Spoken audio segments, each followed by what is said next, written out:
여러분 안녕하십니까? 경제현장 오늘 시작합니다. 한국은행의 기준금리 인상 여파로 은행들의 대출금리가 뛰고 있습니다. 금리 상승세는 영원까지 끌어모아 집을 산 영끌족들의 큰 부담을 주는데요. 시중은행들의 주택담보대출 최고금리가 연내 7%대에 도달할 가능성도 배제할 수 없는 상황입니다.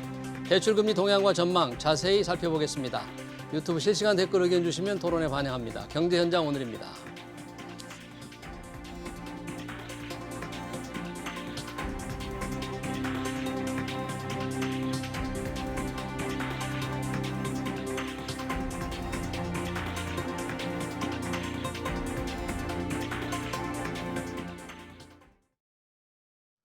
네, 대출금리 상승 동향 그리고 전망해보기 위해서 두 분 모셨습니다. 조용무 LG경영연구원 연구위원 그리고 이인철 참좋은경제연구소장입니다. 어서 오세요. 반갑습니다. 네, 안녕하세요. 자, 한국은행의 기준금리가 오르니까 시중은행의 대출금리가 따라서 오른다. 지금 기준금리가 1.5%죠. 그렇습니다. 은행 대출금리 그러면 지금 얼마나 올랐습니까? 은행 대출 금리가 이제 약간 이제 신용도에 따라 좀 다릅니다만 은행별로 조금 다르긴 합니다만 변동형 대출과 이제 신규 그리고 이제 고정형 네. 주택담보대출의 경우에는 5% 넘어서서 이제 고정형의 경우는 6% 중반까지 지금 치솟았는데 예. 이런 생각하실 거예요. 아니 은행의 기준금리가 그러면 한은의 기준금리가 지난 8월부터 한 1% 올랐는데 1%. 왜 자꾸 매달 대출금리가 올랐다는 문자를 받을까? 네. 사실은 은행들은 이런 이제 한은의 기준금리 플러스 예. 여기다 이제 가산금리를 붙이거든요. 가산금리. 이 가산금리가 영업 비밀이어서 예. 공개를 잘 안 합니다. 여기에는 물론 이제 뭐 은행의 조달 비용, 조달 금리 인상분도 포함이 돼 있지만 예. 그보다도 굉장히 커요.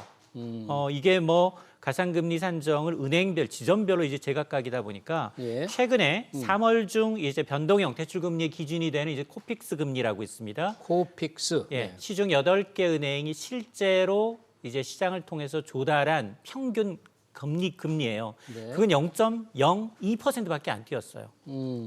그런데 네. 이제 그 금리예를 보게 되면 앞서 제가 이제 고정형의 경우에는 은행채 5년물을 금리로 하는데 네. 상당히 많이 뛰었거든요. 주택담보대출 이제 고정형, 사실 고정형이라고 하더라도 은행은 첫 5년만 고정금리고 예. 이후부터는 변동금리로 자동 전환됩니다. 이 금리가 최고 상단이 6.38%까지 뛰었어요. 최고 금리 기준으로 6.38%. 이게 불과 한두 달 전만 하더라도 5%대였거든요. 예. 그러다가 지금 이러다 보니까 오히려 이제 금리가 이렇게 많이 뛰니까 네. 이러다가는 연내 7%까지 이제 대출 금리가 치솟는 게 아니냐라는 건데요. 예. 물론 이거는 이제 최고 금리라는 게 우대 금리를 적용하지 않은 금리예요. 신용도가 좀 낮은 분들이죠? 그렇습니다. 신용도가 좀 낮기 때문에 현실적으로 대출을 받으실 경우에는 뭐 급여 이체라든가 여러 가지 은행별 우대 조건이 있거든요. 뭐 공과금이라든가 예. 카드 사용이라든가 아니면 예적금, 펀드 같은 걸 이제 꺾기식으로 가입을 하게 되면 약간씩 낮춰주긴 합니다. 그러나 이제 확실한 건 전반적으로 은행 창구에서 대출 받으시려면 상당히 이전보다 금리가 높아졌음을 체감하실 겁니다. 그러면 고정금리는 최고 금리가 6.38%면 예. 변동하는 변동주택담보대출에서 변동형은 그보다는 조금 낮은 수준이긴 합니까? 이제는? 맞습니다. 지금 코픽스 기준 앞서서 이제 0.02% 올라서 이번 주부터 예. 이제 반영이 됐습니다. 최고 금리가 5.34%, 예. 최저 금리가 3.4%니까 이 역시 뭐 상당히 좀 부담스럽죠. 예. 그리고 이제 마찬가지로 이제 신용대출 금리 역시 비슷한 폭으로 오르고 있습니다. 네. 조 의원님, 그러면 역시 말씀하신 대로 한국은행의 기준금리가 이렇게 오르고 거기에 은행의 이익이 되는 가산금리를 얹어서 결국은 대출금리 이렇게 뛴다고 그랬지 않습니까? 그럼 한국은행 기준금리 인상이 가장 큰 요인이겠고요. 앞으로도 그럼 이 영향이 가장 클까요? 네, 그렇다고 봐야 될 것 같습니다. 최근에도 한국은행이 금리를 인상을 했죠. 예. 지난해 8월부터 4번에 걸쳐서 1%포인트를 올렸으니까 예. 원래 0.5% 수준이었던 한국은행 기준금리가 이제 1.5가 됐고요. 예. 아마 예상하기로는 올해 한 2번 정도 더 올려서 2% 수준 정도까지 올라갈 것 같고요. 올해 2번 정도 더. 네. 그리고 내년에는 한두 번 정도 더 올려서 2.25 내지 2.5% 수준까지 올라갈 것 같고요. 예. 한국은행의 금리 인상 가능성을 높게 보는 이유는 기본적으로는 다들 아시겠지만 지금 물가 상승률이 워낙 높게 나와서 우리나라만의 현상은 아니고 글로벌한 현상입니다. 예. 미국 같은 경우에는 소비자 물가 상승률 기준으로 7%가 넘고요. 그리고 전 세계 주요국 OECD 물가 상승률도 한 그 정도 가까이 되고 예. 우리나라 같은 경우에도 최근에는 4%를 넘었기 때문에 주요국 중앙은행들이 금리 인상을 통해서 인플레에 우선 대응을 해야 되는 상황으로 계속해서 내몰리고 있고 특히 우리나라보다 금리 인상 속도가 늦기는 했지만 최근 들어서 금리 인상을 개시를 한 미 연준, 미국의 중앙은행 같은 경우에 단기적으로는 0.55 내지는 0.75까지도 포함을 해서 한 번에 굉장히 많은 폭으로 금리를 올릴 가능성이 제기가 되고 있고요. 한 번에 0.75%포인트 인상할 가능성도 있다는 얘기도 있어요? 네, 그런 얘기도 나오고 있습니다. 그래서 현재로서는 0.5%포인트 빅샷이라고 부르는데 예. 네, 그러한 인상 가능성이 높게 제기되고 있지만 최근 들어서는 일각에서 0.75%포인트 인상 필요성도 얘기가 나오고 있고요. 예. 그렇다 보니까 결국은 이러한 미국 쪽의 움직임에 한은으로서도 대응을 할 필요성이 높아지고 있고 그래서 결국은 내부적으로는 물가 상승, 외부적으로는 미국의 금리 인상에 대응을 해야 되는 한국은행의 금리 인상이 적어도 내년 상반기 정도까지는 이어질 것으로 보고 있습니다. 네, 우리 조 의원님 말씀 드리니까 올해 한두 차례, 내년 한두 차례 더 오른다면 대출 금리는 더 따라서 오를 텐데 뭐 추가로 오르는 것 말고 지금까지 오르는 것만 해도 우리 돈 빌린 분들 이자 부담 얼마나 지금 더 내야만 하게 됐습니까? 그렇습니다. 지금 사실은 한은이 0.25%포인트 금리를 인상할 경우 추가되는 이자 부담, 사실 가계부채가 지난해 말 기준 1,860조를 넘어섰어요. 예. GDP에 육박하고 있습니다. 이러다 보니까 한 3조 3천억 원 가량 추가로 이자 부담이 더 발생하지 않겠느냐. 근데 이제 지난해 8월부터 8개월새 1%가 올랐기 때문에 네. 단지 기준금리 인상폭만큼만 이제 금리에 반영됐다, 대출 이자에 반영이 됐다라고 하더라도 예. 한 13조 원이 넘습니다. 이걸 이제 대출자 1인당으로 평균해 보면 예. 한 65만 원 가량 일년에 이제 추가로 이자를 부담을 해야 하는데 문제는 예. 지금 기준금리가 1.5%잖아요. 네. 근데 이 은행들의 예대 마진은 지난해 1.8%예요. 예대 마진이 네. 예. 예대 마진은 사실은 은행들이 잘 공개를 하지 않습니다. 석 달 만에 한 번씩 공개를 해요. 예. 영업 비밀이라는 이유로. 그래서 지금 그 배보다 배꼽이 더 커졌기 때문에 지난해 은행의 시중은행의 이자 마진, 이자 이익이 46조 원입니다. 사상 최대예요. 예. 올해 1분기에 가계대출 줄었어요. 지난해 12월부터 금융당국이 총량 규제를 하다 보니까 가계대출 증가세가 꺾였습니다. 가계대출 증가세가 조금 둔화됐어요? 그렇습니다. 넉 달 연속 줄고 있는데요. 예. 이게 한은이 통계 관련 통계 작성 이후 처음이거든요. 자, 그러다 보니까 은행들은 가상금리를 조금 낮추는 방식으로 우대금리를 되살리는 방식으로 적극적으로 마케팅에 나서고 있는데 예. 그럼에도 불구하고 올해 1분기도 예. 4대 금융지주의 순이익은 역대 최고입니다. 어디서 이걸 이렇게 많이 냈어요? 그게 개인 가계대출이 줄었는데 예.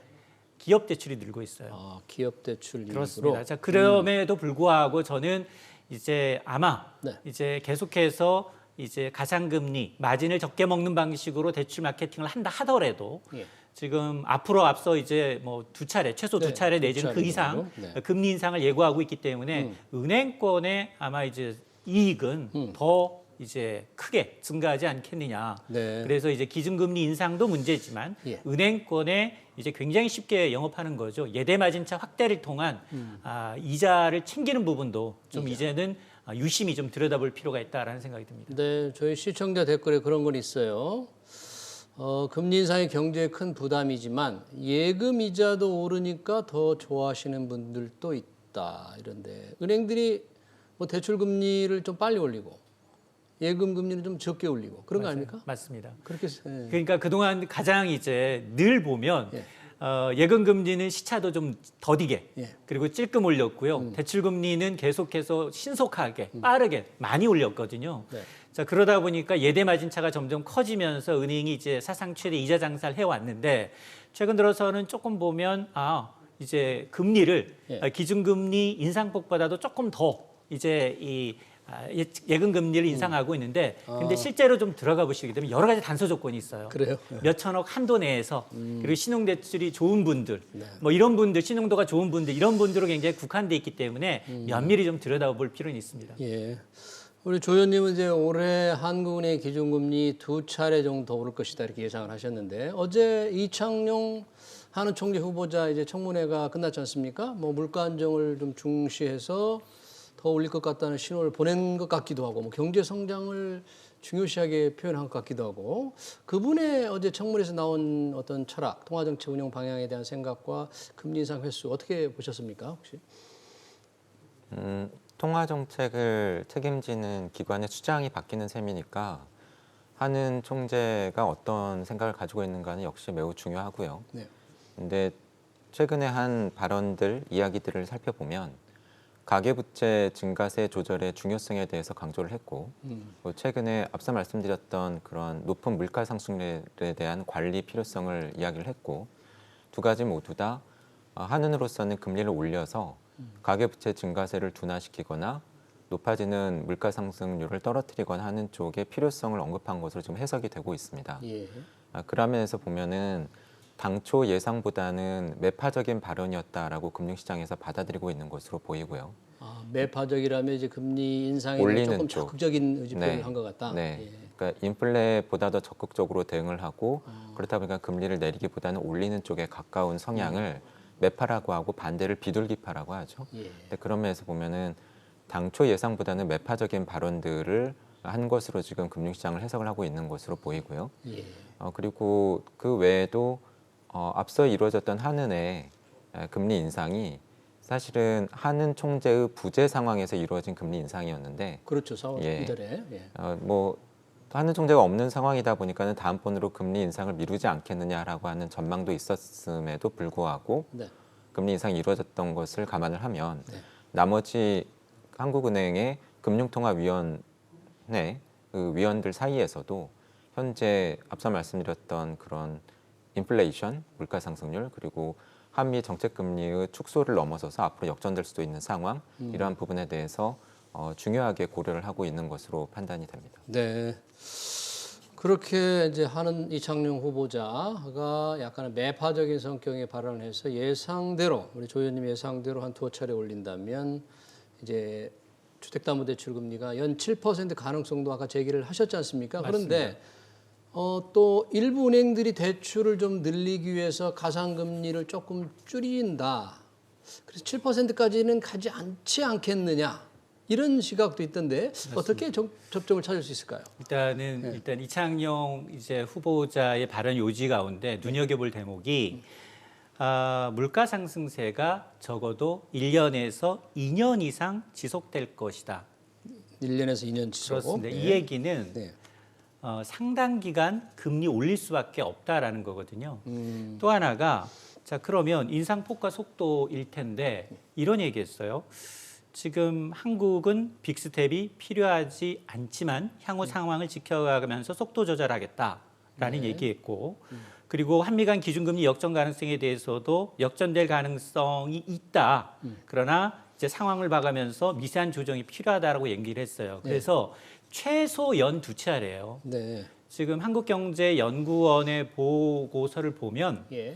연말에 미국의 기준금리는 2.3%예요. 네. 그러면 한국은행은 일단 원화가 기축통화가 아니기 때문에 2.8% 간다거든요.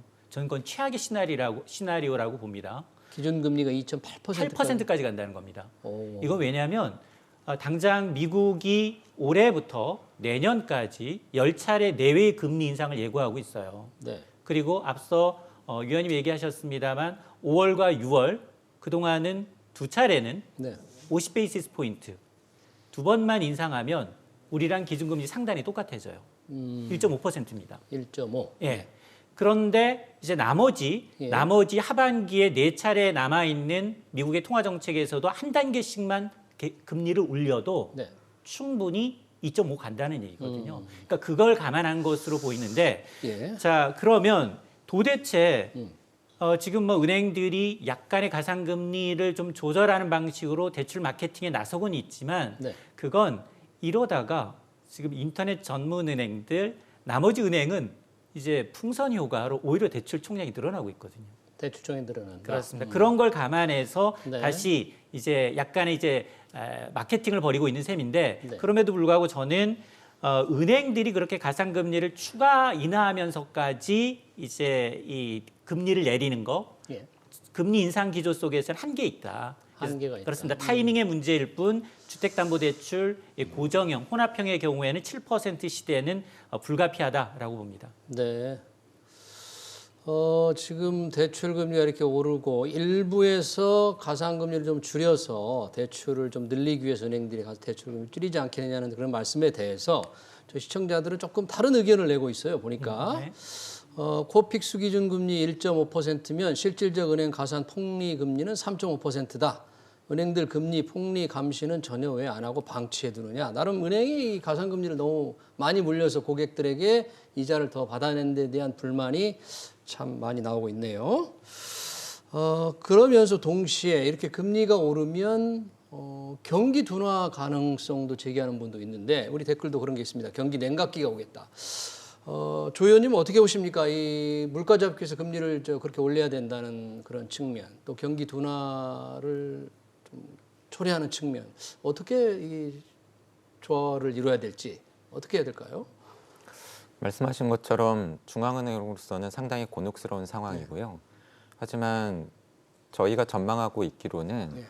그럼에도 불구하고 당분간 한국이든 미국이든 중앙은행들은 금리 인상을 선택을 할 것 같습니다. 한마디로 예.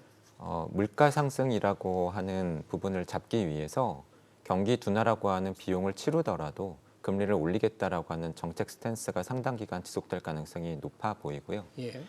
그것은 물가 상승이 단기적으로 경제 주체들에게 상당히 커다란 경제적인 고통을 주기도 하고 그리고 물가 상승 속에서 임금이 오르더라도 네. 물가가 더 많이 오르게 되면은 사실은 실질 임금이 줄면서 도리어 경기가 위축되는 요인으로도 작용할 수 있기 때문입니다.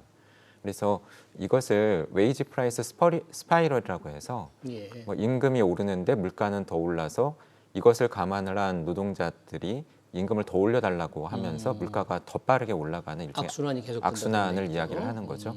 실제로 미국에서는 지금 그러한 일이 벌어지고 있고요. 명목 임금이 전년 대비 7% 올랐는데 예. 물가는 더 많이 오르면서 사실은 실질 임금은 1 내지 2% 줄고 있는 상황이고요. 그것이 앞으로 미국 경기에 미칠 악영향에 대해서 좀 지켜보고 있는 상황입니다. 네. 우리나라 역시도 비슷한 상황이다 보니까 네.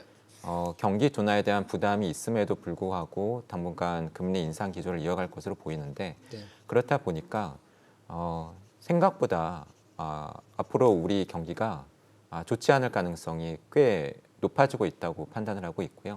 그래요? 그러한 면에서 올해 내년에 성장률 전망치를 하향 조정할 필요성이 높아지고 있다고 판단하고 있습니다. 네, 우리 경제 성장률 어제 그 IMF에서도 좀 낮췄다는 거죠. 네. LG에서도 그렇게 좀 하향 조정을 하고 계십니까? 네, 공식적으로 외부 전망치를 지금 발표하지는 않았지만 앞서 발표했던 올해 경제 성장률 전망치가 2% 후반이었는데요. 그것보다는 좀 많이 낮춰야 되지 않을까 생각을 하고 있습니다. 그렇군요. 정말 경기 둔화가 본격화될 그런 정도로 우려가 되네요. 이렇게 대출 금리가 오를 때 인철 소장님, 뭐 이 고정금리가 높으니까 변동금리로 이렇게 바꿔야 되는지, 왜 금리를 좀 갈아타기 이런 뭐 전략이 좀 필요하겠네요. 어떤 게 필요할까요? 일단 뭐 집을 갖고 계신 분들은 대부분 다 예. 이제 주택 대출을 끼고 있기 때문에 이런 시기에는 사실 자신이 갖고 있는 이제 여러 가지 이제 카드를 좀 활용할 필요가 있는데 우선 가장 먼저 네. 금리나 요구권이에요. 금리나 요구권. 예, 은행에 적극적으로 내가 승진을 했다, 예. 아니면은 뭐 이직을 해서 더 좋은 직장으로 이직을 했다, 예. 아니면 신용 점수가 좀 개선이 됐다라고 얘기하면 반드시 이제 지금은 이제 오프라인 창구를 찾지 않고도 온라인을 통해서도 반드시 이제 금리나 요구권을 이제 요구할 수 있고 또 은행은 이제 그에 대한 이제 답변을 해야 합니다. 물론 이제 인하 요구 건수가 많아지면서 이제 수용률은 굉장히 낮아지고는 있지만 그럼에도 불구하고 할 필요는 있어 보이고 네. 그리고 문제는 지금 1,860조에 달하는 가계부채의 76%가 변동금리예요. 그러니까 대출자 4명 가운데 3명은 금리 인상에 상당히 취약하다는 거거든요. 예. 자, 그러면 기존의 대출자라면 자기가 남은 대출 금액, 상환 기간, 여건을 좀 봐가면서 변동금리에서 고정금리를 갈아타는 것도 고려해야 하는데 다만 예. 3년 이내 대출자가 이제 대환 대출을 할 경우에는 네. 여기 중도상환 수수료가 붙습니다. 아, 만기 전에 그렇습니다. 갚는다고 한 수수료를 1% 내는 남짓 거군요. 이제 예. 중도상환 수수료가 붙을 수 있고 또 하나는 예. 이런 대환 대출의 경우에는 기존의 조건보다는 달라진 대출 환경에서 지금은 아직 굉장히 좀 대출 한도가 줄어들 수 있어요. 총량 자체가. 기존에 5억 원 대출 받았는데 이젠 DSR 책정을 해보니 총부채 월금 상환 비율을 해보니 5억 원이 잘 안 나올 수도 있습니다. 이자 부담이 들어가지고. 그러니까 자기 총소득에서 원금과 이자 상환 비율 예. 이걸 따져야 되거든요. 네. 2억 이상의 대출의 경우에는. 예. 그러니까 이제 이런 게 아직은 풀리지 않았기 때문에 이런 걸 꼼꼼히 좀 따져볼 필요가 있어 보이고 예. 사실은 저는 개인적으로는 예. 지금 대출 금리가 이제 시중은행에서 굉장히 많이 올랐기 때문에 정책 금융 상품을 좀 활용해라. 정책 금융상품이라는 건 어떤 게 있습니까? 디딤돌이라든가 이제 주택 마련을 위해서 보금자리론이라든가 적격 상품의 경우에는 이게 주택 도시보증공사 내지는 이제 이 정부가 보증하는 기관에서 보증하는 거기 때문에 상대적으로 아직도 3%대 금리로 대출해 줍니다.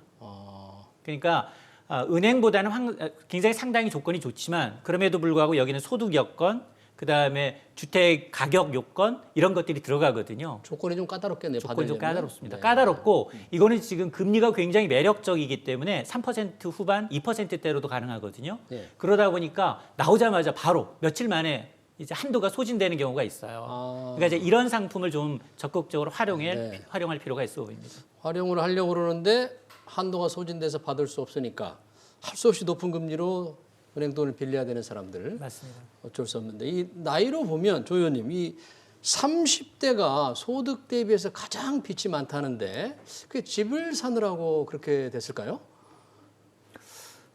일단은 소득 대비라고 말씀을 하신 것처럼 소득이 적기 때문이고요. 중장년층에 비해서 우선 소득 자체가 적고 그리고 대출을 받으려고 할 때 내 집을 장만하시는 분들은 주택 가격이 오르면서 대출을 받아야 되는 금액 자체가 크게 늘어난 측면도 영향이 있는 것으로 보이고요.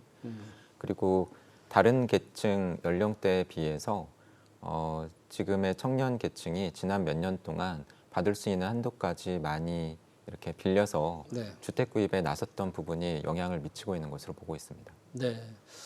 그런 분들은 이제 이자가 오르면 워낙에 비상환 이자 상환 부담이 무거워지기 때문에 상당히 생활이 좀 쪼들리지 않겠습니까? 젊은이들 앞으로 이자 금리 이게 부담이 계속돼서. 우선 앞서 뭐 유사한 질문이 있긴 했는데요. 저는 실제로 가계가 체감하는 대출 금리는 앞서 말씀드렸던 한국은행의 기준금리 인상폭보다 덜 오를 수 있다라고 하는 부분을 우선 말씀을 드리고 싶은데요. 덜 오를 수 있다. 네. 왜 그런가요? 한국은행의 기준금리는 사실은 인플레라던가 앞서 말씀드렸던 한미 정책금리 역전 우려 때문에 예. 앞서 말씀드린 스케줄대로 인상되지 않을까 예상은 하고 있습니다만 은행이나 금융기관의 대출 금리는 사실 그것보다는 훨씬 더 복잡한 구조를 가지죠. 그러니까 은행의 자금 조달 금리에 해당되는 코픽스 금리, 그 코픽스 금리의 구성 요소를 뜯어보면은 네. 은행이 자금 조달하는 방법이 채권을 발행하는 은행채, 금융채 이런 것도 있고 네. 또 예금도 있죠. 예금을 받아서 금융기관들이 자금을 조달하니까. 그러니까 결국은 큰 틀에서 보면은 금융기관들이 예금 금리를 얼마나 올려주느냐, 근데 많이 안 올려줄 가능성이 높고요.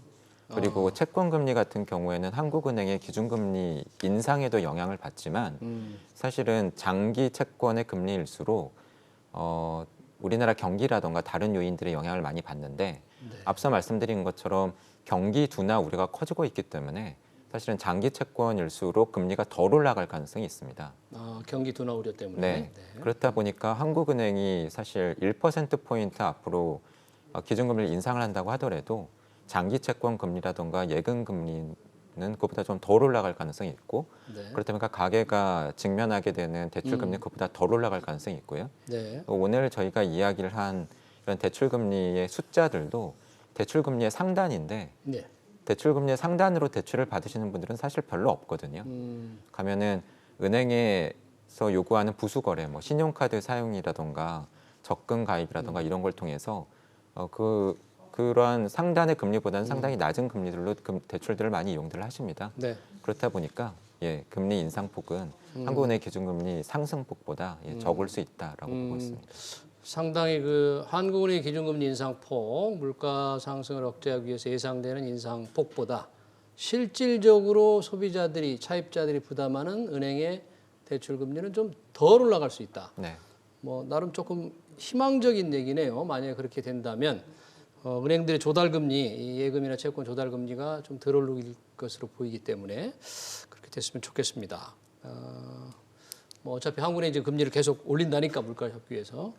지금 금리와 자금과 연계해서 지금 소비자들이 관심을 갖고 있는 게 이 담보대출, 윤석열 당선인이 얘기한 주택 담보대출 인정 비율, LTV를 완화하는데 맞습니다. 과연 얼마나 완화를 할 수 있을지, 이 완화하는 게 어느 정도 집값에 어느 정도 영향을 미칠지, 또 이창용 하는 총재 후보자는 여기에 대해 조금 약간 소극적인 얘기를 했고, 어떻게 정책이 펼쳐질까요? 맞습니다. 아마 이번 주 이제 차기 정부의 부동산 정책의 골격이 좀 발표될 예정이었는데 이제 새 정부 출범 이후로 미뤄졌죠. 아마 이런 것들이 지금 뭐 규제 완화의 시그널이 자칫 굉장히 휘발성이 강한 강남권 재건축 집값을 좀 들썩이게 할 수 있다라는 우려 때문일 텐데 마찬가지로 사실은 윤 당선인의 공약집에는 LTV 주택담보 인정 비율에 대한 공약은 있지만 DSR 총부채 원리금 상환 비율을 완화하겠다는 없어요. 그래서 이 집값의 무주택자의 경우에는 집값의 80%까지 대출해 주겠다라는 거고요.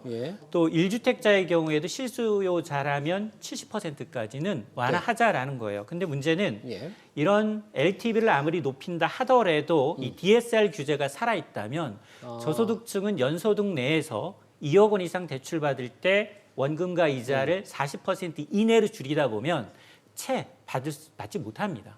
그러다 보니 시장에서는 LTV 인하가 곧 DSR 총부채 원리금 상환 비율까지 이제 좀 완화하는 게 아니냐라는 이제 기대감이 나타나고 있는데, 그런데 지금 이제 부동산 대책 발표를 연기한 것과 마찬가지로 지금 부동산 시장에서 부동산 개인이 집을 사는 분들한테 가장 어려운 게 뭐냐? 대출을 얘기합니다. 대출을 얘기하거든요. 그렇죠. 그래서 저는 개인적으로 이창용 후보자의 말이 맞다고 보는데 생애 첫 주택 구입자의 경우에는 LTV 완화하는 거 맞다. 그러나 그 이외에 1주택자의 경우에는 부동산 시장 상황을 봐가면서 타이밍을 완급 조율을 좀 할 필요가 있다. 그래서 사실은 그동안 이제 단서를 달고 있잖아요. 생애 첫 주택 구입자가 대부분 20, 30대라면 이분들의 미래 소득까지 감안해서 정책 대출로 30년 내지 40년까지 상환 기간을 늘려주게 되면 훨씬 이제 DSR 규제를 좀 피해갈 수 있는 부분이 있거든요. 그러니까 DSR 규제를 허물지 말고 조금 미래소득을 반영하는 제도를 활용해서 이런 이제 무주택자들 이제 이 현금을 좀 창출 능력이 좀 부족한 20, 30대의 경우에는 이런 제도를 활용하는 것이 앞으로 이제 가계부채 중장기적인 관리 방안에서도 굉장히 좀 효율적이라는 생각이 듭니다.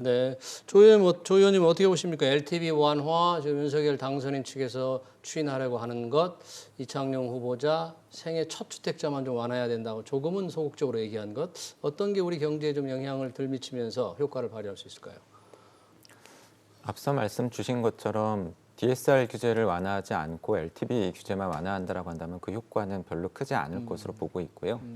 효과가 나타난다고 하더라도 소득계층에 따라서 차별적인 영향을 미칠 것으로 보고 있고 소득이나 신용도가 높은 고소득층, 고신용등급 계층에게는 뭐 어느 정도 효과가 있겠지만 그렇지 않은 계층에게는 효과가 미미할 것으로 보는데, 그럼에도 불구하고 해당 규제와 관련을 해서는 저는 점진적이고 신중한 정책 기조를 선택할 가능성이 높다라고 보는데, 추경호 그 경제부총리 지명자도 그 직후에 있었던 인터뷰에서 다른 부분보다도 물가 관리를 상당히 강조를 했고요. 이창용 하는 지금 총재 후보자도 지금 보면은 물가 부분 역시 같이 강조를 했고, 한미 정책금리 역전 부분을 이야기를 했고, 가계부채 부분을 이야기를 했고, 그렇다 보니까 뭐 정부의 확장적인 재정 지출이든 아니면은 한은의 통화 정책이든 지금 상황에서는 당분간은 물가 관리가 제1 우선순위가 될 가능성이 높아 보여서 그런 부분에서는 큰 폭의 제도 변화가 좀 미루어질 가능성이 높지 않나고 예상을 하고 있습니다. 네, 역시 물가 우려, 물가 관리를 제1의 과제로 삼아야 되고 그렇게 될 것 같다. 모든 정책이 그런 쪽으로 모일 것 같다는 얘기네요. 네, 은행 대출금리 상승 동향 전망 토론 여기서 마치겠습니다. 지금까지 조용무 LG경영연구원 연구위원 그리고 이인철 참좋은경제연구소장이었습니다. 고맙습니다. 감사합니다.